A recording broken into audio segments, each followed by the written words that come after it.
মাছ ও মাংসের বাজার পরিস্থিতি নিয়ে এই মুহূর্তে সরাসরি যুক্ত হবেন আমাদের সহকর্মী আব্দুল আলিম।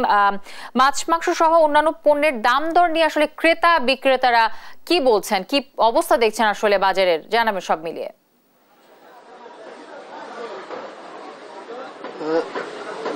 ধন্যবাদ জ্যোতি। আমি মুহূর্তে অবস্থান করছি মানিকগঞ্জ পৌর বাস স্ট্যান্ড পৌর কাঁচা বাজার। এই বাজারে আজ গরুর মাংস বিক্রি হচ্ছে 750 টাকা কেজি, খাসির মাংস বিক্রি হচ্ছে 1100 টাকা কেজি এবং ছাগলের যে মাংস সেটি 1000 টাকা কেজি।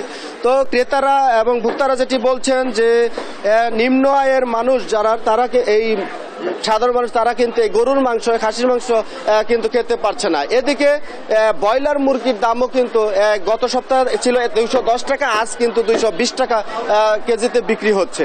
তো সাধারণ মানুষ যেটি বলছেন যে তাদের আয় বা না বাড়লেও ব্যয়ের পরিমাণটা বেড়েছে। এক্ষেত্রে তারা একটু বাজারে এসে কিন্তু অস্বস্তিতে পড়ছে এবং কি তারা অনেকটা অসহায়তা বোধ করছে, কারণ গরুর মাংস সাধারণ যারা উচ্চবিত্ত শুধুমাত্র তারাই কিনতে পারছে, কিন্তু সাধারণ ক্রেতারা কিন্তু এই গরুর মাংস খেতে পারছে না। তো আমি এখন কথা বলবো একজন গরুর মাংস বিক্রেতা, তার সাথে।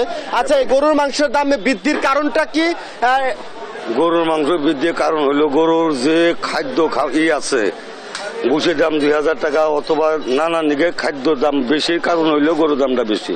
এখানে 750 টাকা বেচলেও কত লাভ হয় কত লাভ হয় না, সীমিত আকারে লাভ। তার 750 টাকা কেজি কিনে নিলে খারাপ হবে। ধন্যবাদ আপনাকে। জ্যোতি, যেমনটি শুনছিলেন যে মাংস বিক্রেতা বলছেন যে খাদ্যের দাম বেশি হওয়ার কারণে এবং গরু লালন পালন কম থাকার কারণে কিন্তু দাম বৃদ্ধি। অপরদিকে মাছের দাম অনেকটাই চড়া, যা সাধারণ ক্রেতাদের নাগালের বাইরে। ইলিশ মাছ 1600 টাকা কেজি এবং অন্যান্য যে মাছ রয়েছে তা অনেক আকাশ ছোঁয়া দাম। তো মাছ ব্যবসায়ীরা যেটা বলছেন এবং জেলে সম্প্রদায় তারা যেটি বলছেন যে নদ নদীর পানি শুকিয়ে যাওয়াতে, অনেক নদ নদীর পানি শুকিয়ে যাওয়ায় মাছের পরিমাণটা কম, মাছ বাজারে কম ওঠার কারণে এই মাছের দাম বৃদ্ধি পেয়েছে, যা সাধারণ ক্রেতাদের নাগালের বাইরে। তবে সুশীল সমাজের প্রতিনিধিরা বলছেন যে বাজার মনিটরিংটা যদি বাড়ানো যায় এবং বাজার মনিটরিং করলে বাজার কিছুটা নিয়ন্ত্রণে থাকবে বলে তারা ধারণা করছেন। জ্যোতি, এই ছিল আমার কাছে মাছ মাংসের বাজার থেকে সর্বশেষ খবর।